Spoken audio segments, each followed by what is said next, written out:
If you're watching this live or you watching this on the replay, I appreciate you for checking in with your boy. Time is one of the most important things that we have, so I never take it for granted that we actually able to spend some time together. Look, we've been gone, man. Where y'all been at? Nah, not where y'all been at. I know y'all been here, but I've been gone, man. But we back. Let's see who we got in the building. We got Wanda. We got Sandy. We got Andrea. We got Georgia. Diane. What's going on? What's going on? I'm here. You know, I just wanted to see y'all still messing with your boy. You know what I'm saying? Took a little time off. Y'all still messing with me? Okay. Look. First, we got to cover some things first. Before we get into it, we got to cover some things, man. We have a hater. And I'm going to show you right here. Let's see. We got to get the haters out the way, man. We got to get the haters out the way. Look, we got a hater. We have a hater right here. Patricia. Hater. Let's get into it, man. Let's go to the comments. Let's go to held. And let's see what Miss Patricia Keenan has to say, man. Let's see. She says, hold on, let me put it up. She says, "Oh my fucking God. Do you ever shut the fuck up? People like me like to see and hear the story without interruptions of your opinion, which could wait until the end. Don't no one care about their concern about, nobody cares about you, their concern about the children welfare, okay? So stop it. You're not the high litties nigga. Whatever. I don't know what the fuck she said. I don't know what she said at the end, man. It kind of, I don't know. The translation was a little off at the end, but you know, we got a hater, man. We got a hater. Like, damn. Some people, you know what I mean? So we gotta approve the message. You know, we can't block the haters. You know, the haters keep us alive. Let's see. So let's see. We gotta go and comment, man. We gotta go and comment and see what she actually, where her comment was at. I gotta go back, man. Here we go. Oh, she left another comment that actually went through. I didn't even know. Let's see. Let's click on the video, man. Let's see what she talking about, man. Today. Yeah. We gotta go. We gotta get them together. Before we get into anything, we gotta get them together. Let's see, man. Let's see her comment. Another comment she said was, "You're straightening a 33-minute video forever. Do better content or just stop it. You talk too much about nothing. You look really sad. No sympathy." I look sad. What the fuck? Fuck is this? Like, I look sad. You know what I'm saying? Hey, we all beautiful in our own ways, man. But damn, I look sad. Come on, man.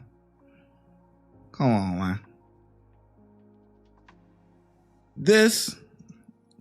Hold on. We gotta put it in the caps, man. See, you know, it's been a minute since I've been it's been a while since I've been in the comments, man. You see, I kind of fell back a little bit in the comments, you know, and all that stuff. But hey, we gotta get you together, man. Let's see.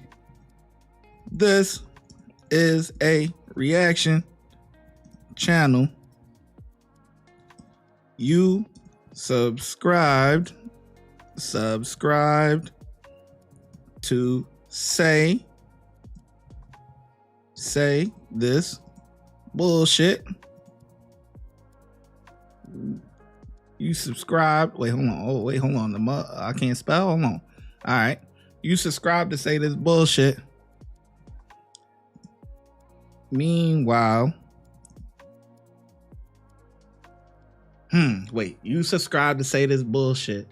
Meanwhile, Meanwhile, wait, hold on. I gotta get it together. Do you ever shut the fuck up? Da, da, da. Meanwhile, you have no idea how it is to be a content creator.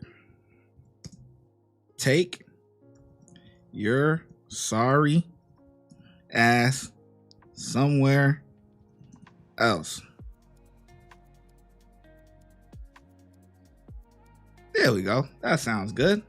And then we gotta heart it. And then we gotta heart this one too, man. She said, you straighten in whatever the fuck she said. 33-minute video forever. Do better content or just stop talking too much. You look sad. You're chopped cheese. Like, you're chopped cheese. If you know, you know. Chopped cheese. All right. Now that we got that out the way. now that we took care of that business, man. Now that we took care of that business, let's get back to what we vibing to over here, man. Let's get back to it, man. We had to take care of that real quick. Get them together. You know what I'm saying? Okay. See, I take a couple of days off and this is the shit I come back to. You know what I'm saying? Like, it's like, come on, man. You can't make this shit up, man. Who else we got in the building, man? Who that? We got Mims. Hold on. Tammy is in the building. LLM is here. Who else we got, man? Lamont, what's good? What's good, man? All right. Anyway, now that we done with that, we got a video from Beyond Evil, and the title of the video is "Killer Mom is Clueless as Cops Discover Her Basement of Horror." All right, so let's get into it, man. Let's see what they actually talking about with this one, man. Oh, and we reached 21,000 subs. You know what I'm saying? Good. We do. Hey, you know what I'm saying?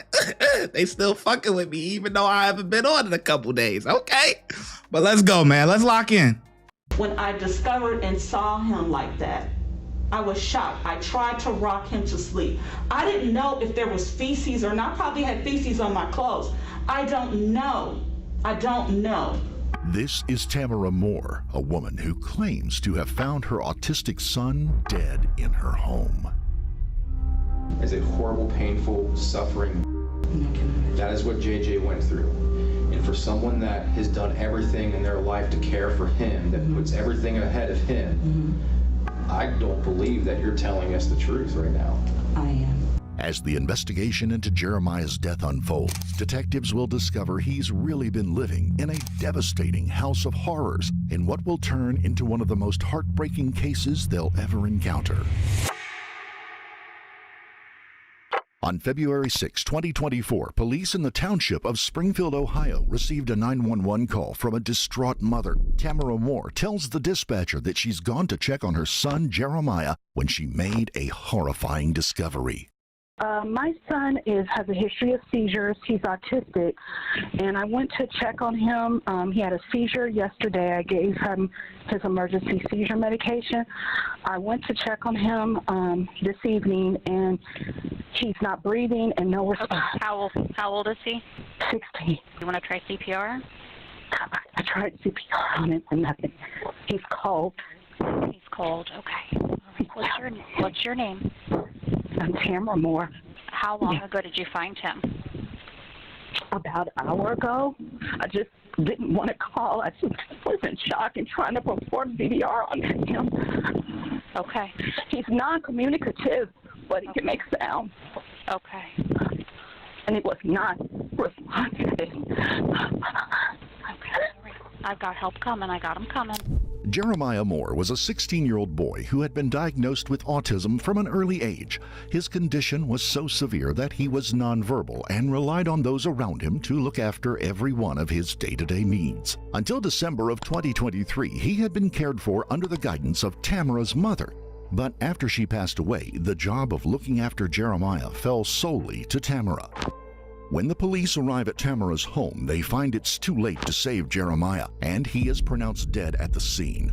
His cause of death is not clear, and almost immediately, several disturbing details about his living conditions jump out to the officers and set off alarm bells. He's covered in his own f***s and desperately underweight.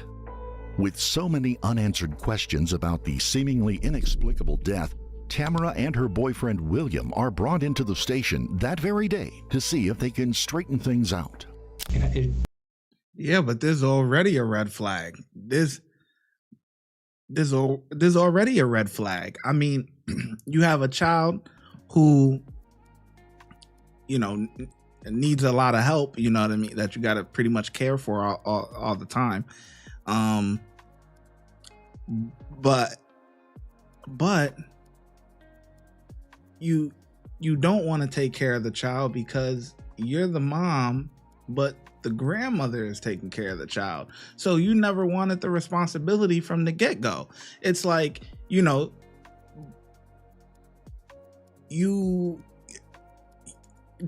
that's the responsibility, that's the chance that you take. You know what I mean? It's like, okay, you go down, you doing your thing, whatever, you link up with a guy, whatever, y'all end up having a kid, whatever, right? You know, that's the chance sometimes the kid, you know, is completely healthy and normal, and then sometimes the kid may have some issues and may need a little bit more assistance. But that's still your responsibility. You're still the parent. You have to arise to the occasion. You have to rise up, take responsibility. But from the get-go, you push the responsibility on grandma.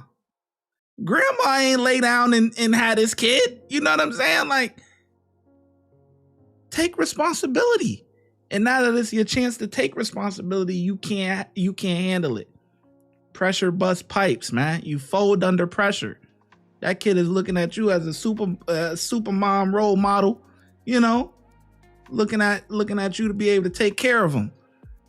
And you failed miserably. Sad. JJ was 16, is that right? 16 years old? Okay. He'll be 17 in April. 17 in April, okay. Yeah. And again, probably somebody asked you this, but how long, JJ's adopted, is that right? Do you adopt him? Okay. He was my foster son. He came to me at 11 months. So he's been with me since 11 months. Gotcha. And you eventually adopted him, is that right? At 5. And you legally adopted him at 5? Yeah. Okay.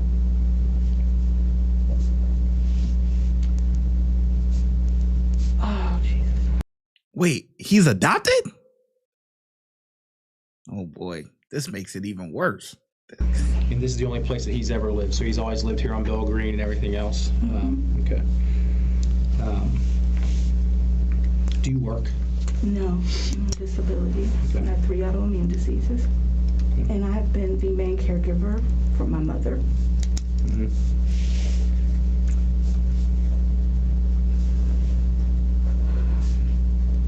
And she just passed in around Thanksgiving, is that right? Yes, we buried her in December.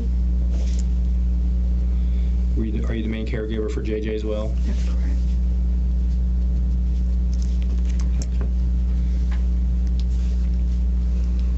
Does William work? No. Okay. He helped me care for Mom. She was paralyzed. Despite the obvious challenges Tamara faced, she claimed that she had taken care of all of Jeremiah's needs and made sure that he was well cared for at all times. What'd you do today? How did today go? What'd you guys do? Did you wake up? JJ wake up? William wake up? Did you guys all wake up at the same time? Different times? Different times. I had to take care of some things and call my aunt and then check on JJ, but I did not want him to move around as much because he was sick. Okay. So did he stay in the room most of the day today? Mhm. Okay. So he stayed there. He didn't come up or anything like that. No. Okay. How often did you check on him today? I checked on him in the morning, and then when I went back down, I found him. Gotcha. Were you concerned that if there was anything in the basement that he could get into that could be harmful to him, or that would be dangerous for him to be able to be around? I didn't know he wasn't going to do it. He just didn't. Okay. I didn't think about that. There wasn't anything that you felt was more of a danger for him to be around down there than there would be. You thought his bedroom, just because it was colder, Yeah. that was easier. It was warmer. That's all I Okay. was thinking about, is keeping him warm. Did you have the ability to plug in a heater or anything upstairs?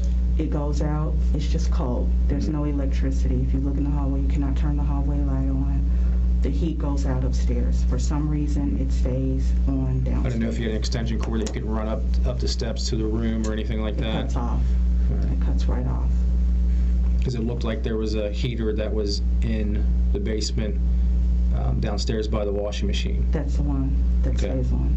That stays on. Mhm. There wasn't a way to run the extension cord up to the room or anything? No? I don't know. I'm Gotcha. just doing the best I can. I'm sorry. Sure, I understand. I didn't know, and I'm just thinking because the laundry room, the things that were down there, the fact that the furnace is right there, it seemed like it Yeah, wouldn't have been his bedroom might have been a little bit better, but I understand that you wanted to be warm and keep him everything else. I don't know. I'm tired. I just Right. didn't. That was the best thing for me at the time. Tamara's mother was paralyzed, but since they lived together, she still played a big role in caring for Jeremiah. Tamara claimed that she was able to take care of all of his needs after his mother passed. But as the case unravels, detectives will discover this couldn't be further from the truth.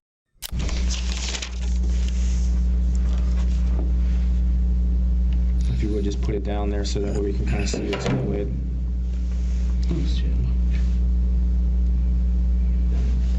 Hold on. I'm confused.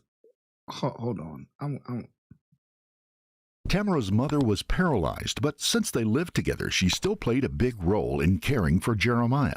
Tamara claimed that she was able to take care of all of his needs after his mother passed.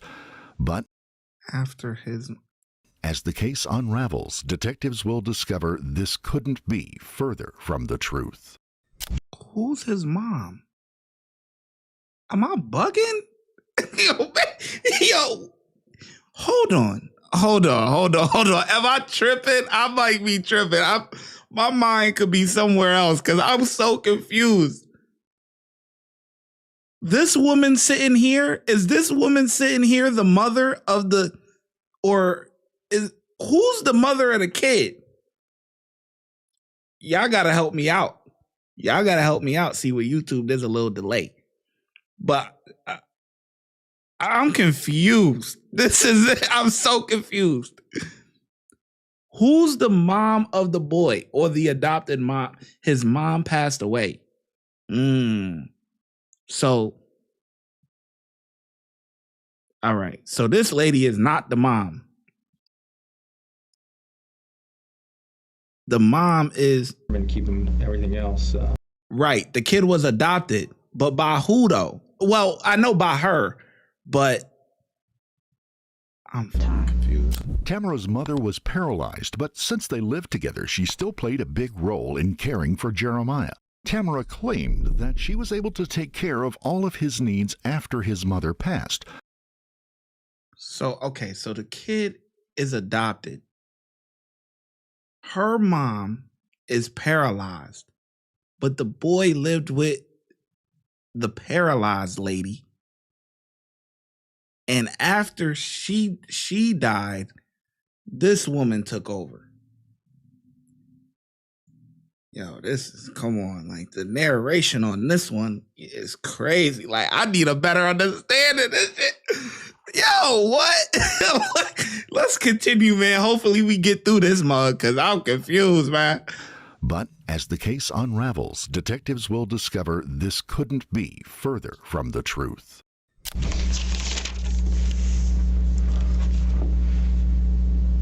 If you would just put it down there so that way we can kind of see it's in the lid.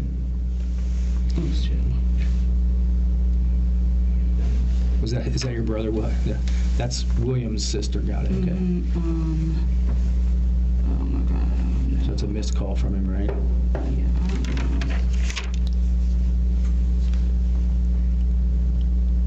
And then he called again at 6:06, and you talked for 5 minutes. And then you called 911 at 6:15, according to this. So that's, if you thought something was wrong around 4, that's 2 hours and 15 minutes before you called 911. Wow.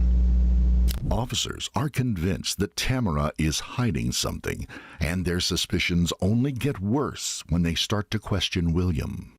When William was questioned, his answers are vague.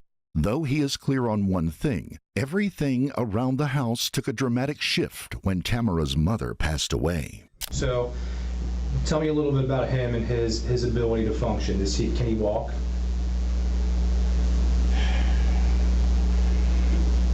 I mean, he has, when he's up, it's like basically he's up. He gets fed,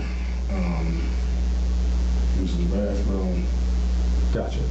So that's what I mean. Can he walk? Can he do those things if he has to go to the bathroom? Can he go to the bathroom on his own? Oh, listen, man. No, he can walk. Sure. Okay. I said, like, we gotta go with the pamper. We gotta cut it out. He's gotta wear diapers and stuff. He sits down, otherwise he'll be all over the ball.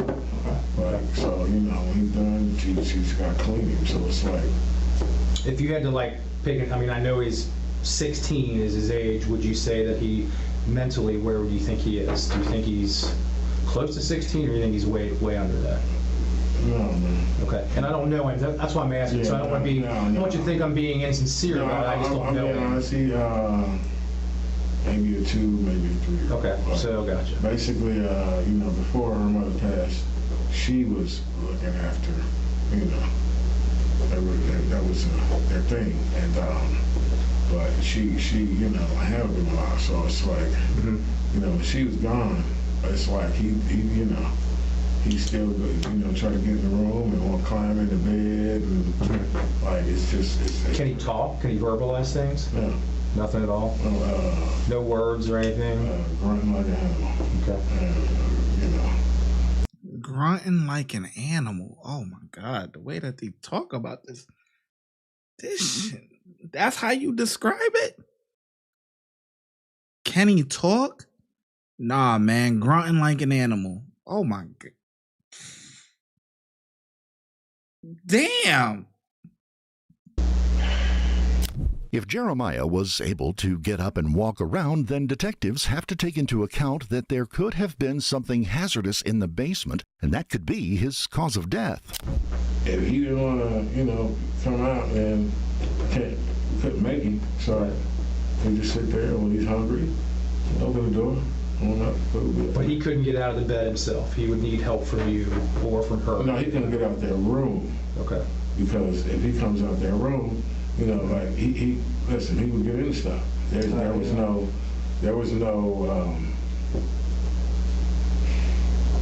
like, if you got a dog and a dog going somewhere ain't supposed to be or doing something, you can tell because it's quiet. Or they'll know if you go around, they'll he doesn't have that. Okay. It's like if he's up, if he's out, he'll start opening stuff. Gotcha. And he would just. And the kitchen would be a mess. So there was no, he had to. Was there anything in the basement, and I'm only asking this because there anything in the laundry they could have got a hold of that could have done anything that like laundry detergent, any other type of chemicals or anything like that? No. Okay.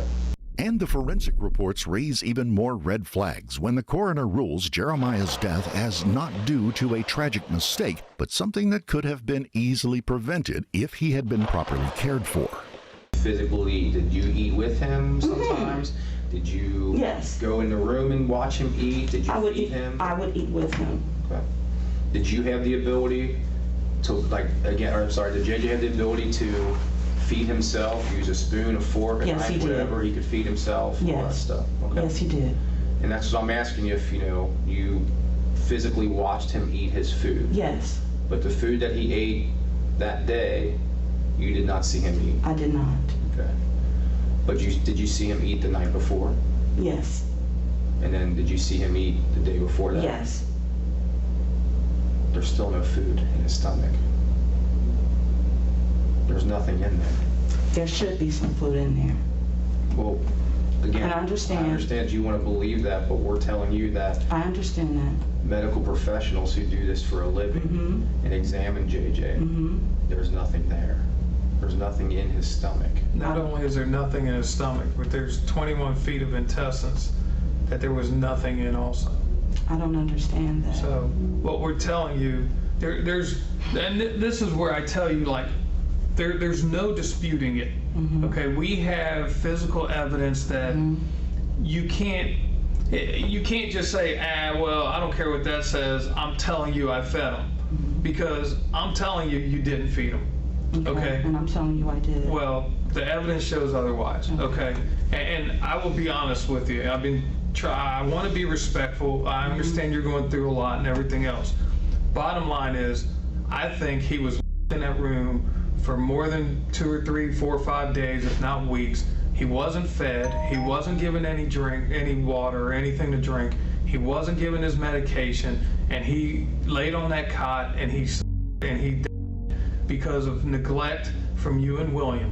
There can be no disputing the coroner's report, and if there was no food inside his stomach or intestines, then there's no other explanation for his death other than he had not been fed in a very long time. So I'm giving. This is a rough one. This is rough. I'm not gonna lie. This is rough. No food in your stomach, nothing backed up in the intestine line, nothing. This is a rough watch, man. We gotta lock in, man. We gotta get through it, because this one here is crazy.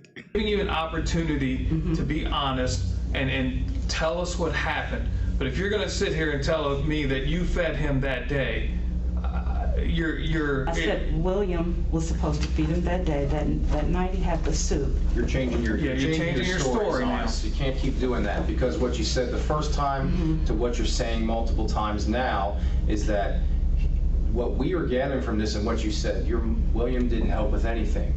Now he helps with this. After detectives investigate further, they realize there are suspicious contradictions in both Tamara and William's stories.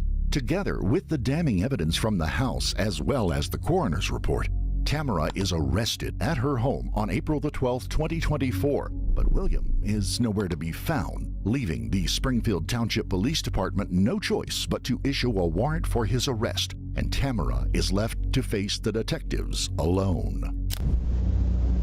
Just help me through this process, Heavenly Father. I've been very sick. I've been diligent, Heavenly Father, and always praising your name and always giving you the glory, Lord, and trying to treat people right, Heavenly Father. I'm tired, Lord. I lost my mother, my son, and my dog. I'm just trying to make it, Lord. I just need you, Heavenly Father. Just give me grace and mercy, Heavenly Father. But there is no prayer that can save Tamara from the corner she's backed herself into, allowing the detectives to pick apart her story one piece at a time. Well, let me ask you this. Let's back up just a little bit. Sure. Because what we try to do, obviously, whenever there's anything like this happens, we try to create a timeline. And some of the things that we know from the coroner and some of the things that you've said sort of contradict each other. So I'm trying to create a timeline, and looking at your phone, that morning you were making a lot of calls. Well, I know you called au pairs, and you were calling some investors that... Not investors. Well, somebody was trying to buy the house. Is that correct? No. Because you had quite a bit of, like, there was calls from investors that were returning your phone calls. Maybe so. I don't know. I don't know. And then at 12:04 is when you began calling family. So is that when you found Jeremiah, JJ, non-responsive? I don't even remember. I think it was later than that. I think that William had said that he was okay and he had given him something to eat. already. Okay. And I said, okay, well, let me call. This contradicts what William had said in his interview when he told detectives that he had nothing to do with Jeremiah's feeding routine because Tamara had taken on that responsibility herself. You stated that you went down around 11 o'clock and you checked on him, that he was okay. You gave him some soup, you gave him something to drink. Yes. And you gave him his meds, and I believe you said that you changed his pull-up. No, I did not say that. Okay. No, I did not change his brief. You didn't That would have been change too his pull-ups difficult. that day? No. Okay. Okay. And I was going to do that later. Okay. So you said that was around 11 o'clock. I thought so. And so again, you started talking, you called Aunt Diana at 12:04 p.m. and you talked to her with a few minute break. I mean, you hung up a couple times just for a few minutes. And then you would call her right back. But you talked to her for almost 5.5 hours that afternoon. I know again, going back to your initial statements, you said you went back down around 4-ish, That's what I somewhere thought. around there. Yeah. And that's when you found JJ unresponsive. Correct. Now at 4 o'clock, your phone shows that you were on the phone with your Aunt Diana. So again, I'm just trying to create, at this point, it's not that big of a deal, and that's where I just need you to be honest. Yes. I mean, you said you found him at 4, you didn't call until 6 initially. That was your initial statement. It's my opinion, through my investigation, that you probably found him around noon, and that's when the phone calls, because you made 15 phone calls between noon and calling 911. No, I did not find him that late. I thought that William had checked on him. I was calling family members. What Tamara doesn't realize is detectives know almost every move she made that day. Both her phone records and the forensic reports indicate that she had been lying to them all along, and she found Jeremiah several hours before she claims. 12:04 is when you began calling family. So is that when you found Jeremiah, JJ, non-responsive? I don't even remember. I think it was later than that. I think that William had said that he was okay and he had given him something to eat. So here's just something else I wanted to show you real quick. Obviously, you say you put him down in the basement because that was the warmest spot and the safest spot. When the coroner got there, and I will be the first to tell you, we did have the front door open for a few minutes to try to air it out a little bit because the smell of the mothballs was getting to us. So this was the ambient air temperature of the laundry room when the coroner showed up. So obviously, it was 56.4 degrees in the basement. And then we know you had that fireplace going upstairs, and when we looked at the thermostat on upstairs, it was like 74 degrees upstairs. Right, it doesn't. It goes in and out, the electricity. So my room is freezing. That has been the only room. Your room upstairs? Upstairs, yes. Okay. That stays warm. What room stays warm? Downstairs. So the laundry room is the only room that stays warm? But you can close it and kind of keep the door cracked, and he had a heater in there. Okay. I don't know why it was that cold that day, because it's a heater in there. He's usually warmer than I am. Okay. Tamara claimed that the electrical fault was the main reason Jeremiah had been living in the basement. But even this part of her story will fall apart under further investigation. In fact, man, she deserves to rot. She deserves to rot. And she's talking, and honestly, they're talking about, what's going on today or what happened that day. But there's literally no explanation for why they know after their exam that he didn't have, he wasn't getting, fluids, and he has no food in his stomach. There's still no explanation for that. So whatever happened that day when you found him, yada, yada, okay, you could come up with whatever BS. But you can't even explain the things going on leading up to this? That's what I'm still waiting to hear. Police are about to discover there are no faults that would cause the consistent power outages she describes. So Tamara is running out of excuses.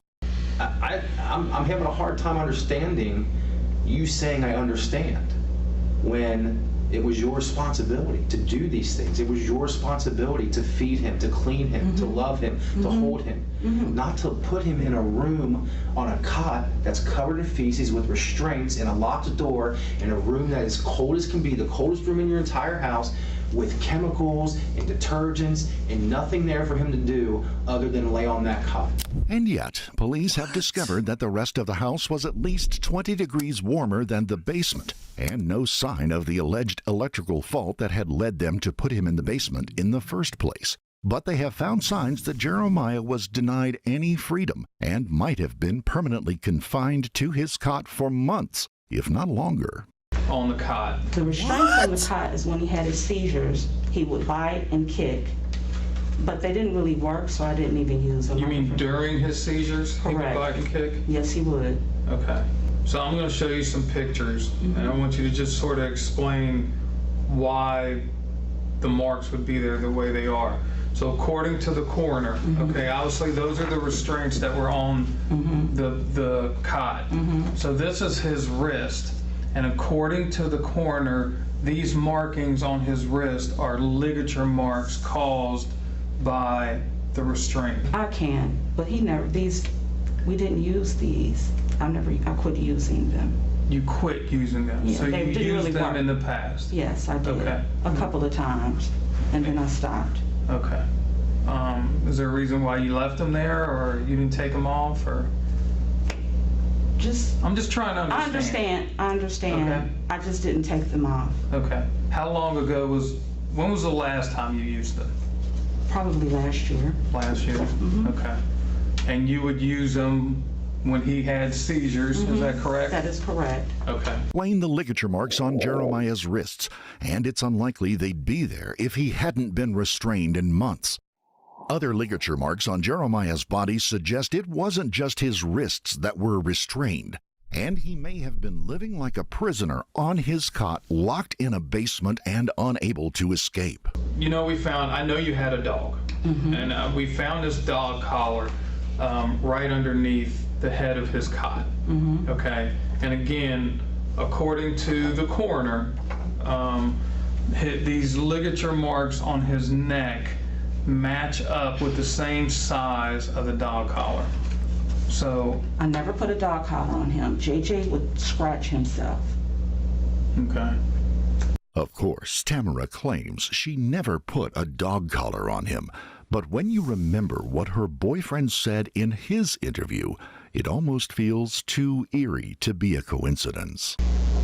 Like, if you got a dog and a dog going somewhere it ain't supposed to be or doing something, you know, you can tell because it's quiet. Or they'll know. If you go around, they'll you know, he doesn't have that. Okay. It's like if he's up, if he's out, he'll start opening stuff. I'm just trying to understand because obviously the coroner's telling us something, you know, and she's saying that these ligature marks have the same size as this dog collar. No, that is not. Okay, I understand. Okay, but you're saying you never used that to hold him down or anything else? Okay. Never. All right.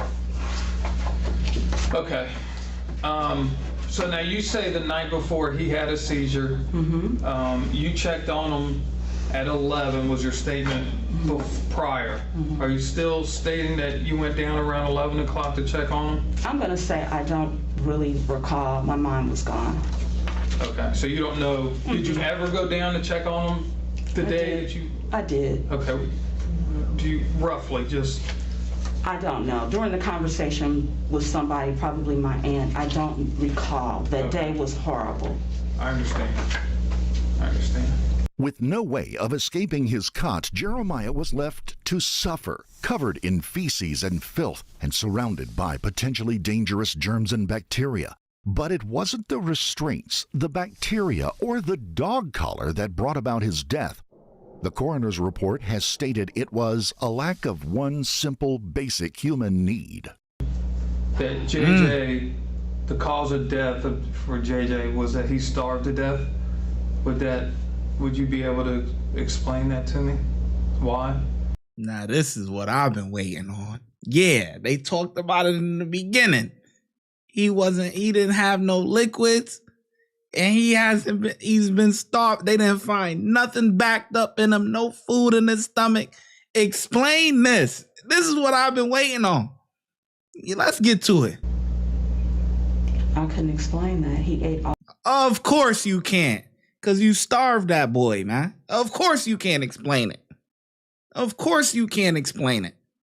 This is one of the worst stories I think I've watched.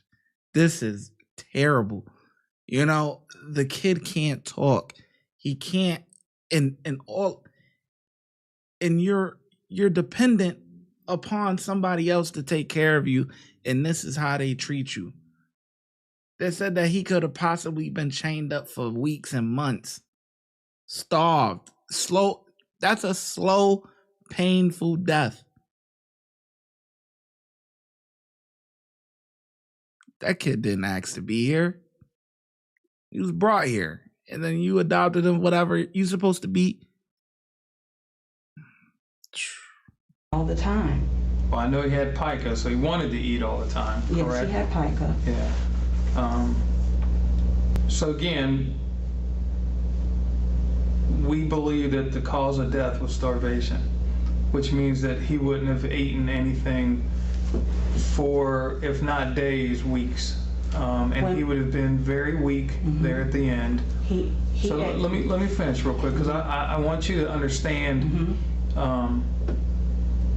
what we know, so you can. I honestly I think you know the truth. I don't. You know the truth. I don't. And I want to give you the opportunity to be honest. Sure. Because we know the truth. Even in the face of overwhelming evidence, Tamara doubles down on her claims that she did everything for Jeremiah, and the forensic and physical evidence is somehow wrong. I'm saying that I gave and did everything I could for my son, and that I never tried to give up, or never would let him starve, or set him in a room and let him sit down with feces and have a dog collar and all these things. I'm saying that the reason why he was in that room, yes, things have been crazy. William said, we'll put him in that room. It's colder upstairs in your room. I have an electric blanket that heats me up. I was afraid to put an electric blanket on JJ. Just my fear. We set him in there the day before he had a seizure. I gave him some tomato soup. I did not give him any solids because I was afraid that if he had a seizure, that something would get stuck. I gave him that. I gave him his emergency medicine and something to drink. I did do that. That night, he started walking upstairs. I took him back down the steps and put him back to sleep because I was afraid that if he got to the top level of the steps, he would fall and hurt himself. Would I intentionally hurt or starve my son? Never. Never. Am I sad about his death? I feel like my soul has been ripped out of my chest. For you to insinuate that I show no remorse is ridiculous. I thought I could wake my son back up. I thought I could wake him back up. You're not explaining why he hasn't eaten in weeks, man. You're not explaining that. You're explaining individual incidences, but you're not explaining the cause of death, starvation. You're not explaining that. I called for William.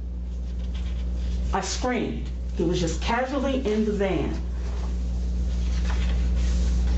I'm sad that he's gone. That's what I'm remorseful for. I wish I could hug my son again. I wish this never happened. Everything that I've done in my life has been about him. I brushed his teeth. I gave him his medicine. I was very much of a stickler. He needs this vitamin. He needs that vitamin. He needs cod liver oil. He needs flaxseed oil. Even when speaking with people at ABS, he had a special diet. Mom brought him there, but that was, my mother But I was the one who bought the banana chips and the juice and everything else. Yes, he did have a history of pica. I cooked for him. I've done whatever I possibly could. I don't understand why he didn't have food in his system. That wasn't intentional. With the detective getting nowhere fast, he makes it clear just how much trouble Tamara is in, and simply denying the facts is not going to win over any jury. You're looking at 15 years to life. You may never see outside again. And the only way that will ever happen is if you're honest with us and we can go to the prosecutor and say, hey, this lady was just overwhelmed. She needed help. She didn't know where to go, something. But you're not giving us anything to try to help you. And I can't promise you that we can, we could help a little. I'm not telling you you're not going to prison. What do you think William's going to say to us? Detectives now believe they have uncovered a chilling case of neglect, one that left Jeremiah without any human interaction, clean clothes, or diapers. And his cause of death is proof that everything Tamara has said inside this room has been a lie. So you understand that you're being charged with murder, okay? You're being charged with murder and child endangerment is what it is. And the reason for that is after our investigation, after the autopsy and everything else, the coroner felt like there was no natural cause for his death. I've been trying to give you all things. I've been trying to answer questions. You know, this is what I'm telling you, my truth, what I did, and how I was able to take care of him. I would never withhold any food from my son. Never. And the night before... Listen, I don't know you. I've never met you before a day in my life, okay? But from an outsider looking in, and this is the way it's going to be presented in court, is that your mother was probably the primary caregiver for JJ, and JJ survived about 3 months without her. And obviously the end of it was him starving to death. I don't understand that because she was paralyzed for about 3 years. Well, apparently somebody was taking. Well, maybe at her direction you were taking care of him. But as soon as she stopped giving you direction, you quit doing it. I don't know. No, sir. Listen, that's ridiculous. In fact, the coroner has since ruled that his death was a homicide, leaving no doubt in detectives' minds that Tamara is indeed guilty. So with this in mind, they can only appeal for the truth one last time. I'm going to give it one last opportunity. That's my job, okay, is to give you an opportunity to, help yourself out, if you will, okay? I've been a police officer a really long time. We always prepare for the worst case scenario, okay? Worst case for us meaning that this ultimately is a trial, okay? And I fully appreciate and understand the fact that this is absolutely everything for you, okay? This is 100% all about you right now, okay? What the state is going to do, okay, is the state is going to prove their case, all right? Well, how they do that is in front of a jury, okay? And what they're going to do is they're going to say things like, they're going to get up there and they're going to start laying out pictures. Okay, this is in front of a jury. Yes. They're going to say, hey, look at this, look at this, look at this cot, this is all a lie. You did the best you could to take care of him. You did absolutely the best, and I want you to be fully aware of that. I'm not a monster. I love my son. There were some overwhelming circumstances. He was fed. Are you sorry any of this happened? I'm sorry that he's gone. Are you sorry about any of the circumstances? Absolutely. By the time this case went to trial in November of 2025, Tamara had changed her plea and admitted guilt. William was later caught by police and, in a surprising turn of events, agreed to testify against Tamara. It doesn't help his case. He would still face the same charges: involuntary manslaughter and child endangerment. Tamara was sentenced to 15 years for her part in Jeremiah's death, and William to a maximum of 11 years.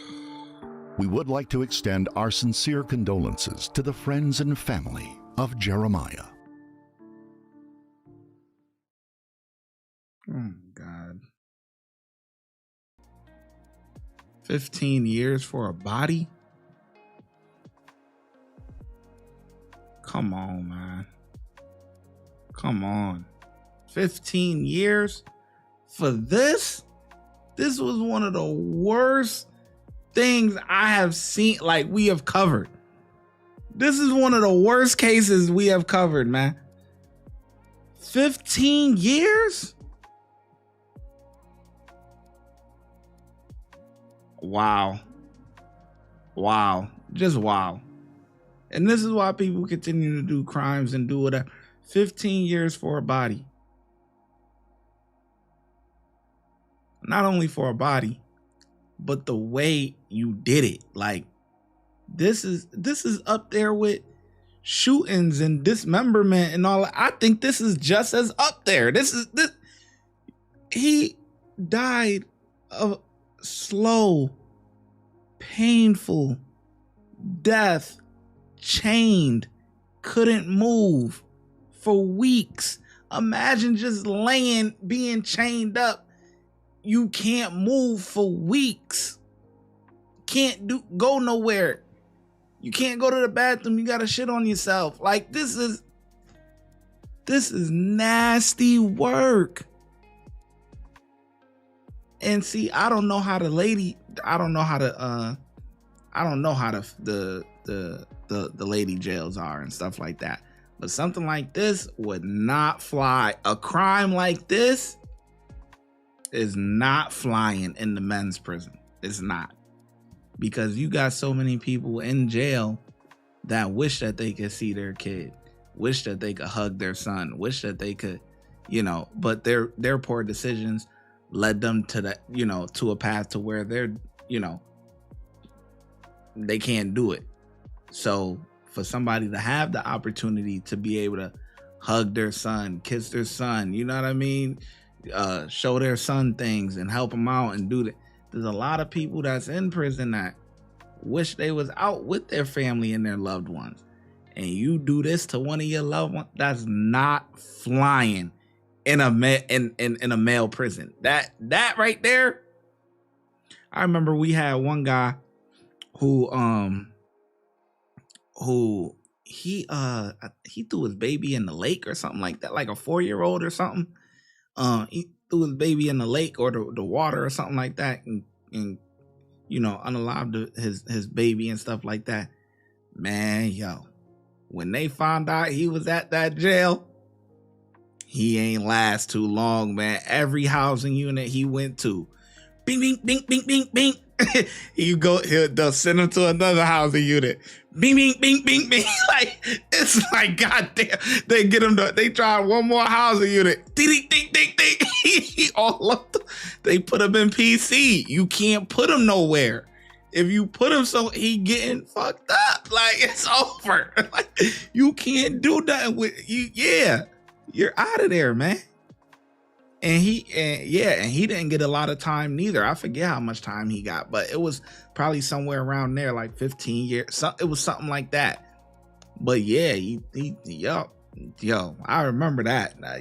I forget his case, but yeah, it was something crazy. He threw his little kid in the water, just, Yeah, when that inmate transferred in, he went to intake, and the intake houses, they already off the hook with that one. But yeah, he didn't last there too long. They got him up out of there. They put him in another building, which is one of the it was a bad building, in general, just with regular inmates. It was, and he ain't last there too long. It's just, damn, everywhere he went. And with somebody like that, some people are in PC because they want to go to PC. They sign themselves in, but then sometimes inmates' lives are at jeopardy, and they have to, protect, the individual, whatever, as best as they could. So they put the prison will put them in PC. You know, yeah, so yeah, he had to go to PC because he wasn't gonna make it, man. And even in PC, like, you might not make it in there because it's just one of them messed up crimes. Like, even in PC, it's like you got one of those. This, man, everybody is on the same accord. That, you know, raping people and all of that, all them weirdo crimes. Man, you got everyone from the top to bottom on the same accord. Like that's where you gonna see unity between the officers, inmates, everybody, sergeants. You gonna see it's gonna be unified. Yeah, this guy is a certified scumbag. Get them together. Yeah, they all in agreement with that, man. So, but yeah, man. This is sick. I'm not gonna lie. So that's the video for today, man. I'm glad you guys ain't forget about me. You know what I'm saying? Y'all still tapped in with your boy. You know, we had a nice little turnout for today. Yeah, so I'm gonna catch you guys on Monday. And that's that, man. I hope you guys have a good rest of y'all week or weekend. I hope you guys have a good weekend. And that's it, man. We gonna get up out of here, man. I'll catch you guys on the flip side.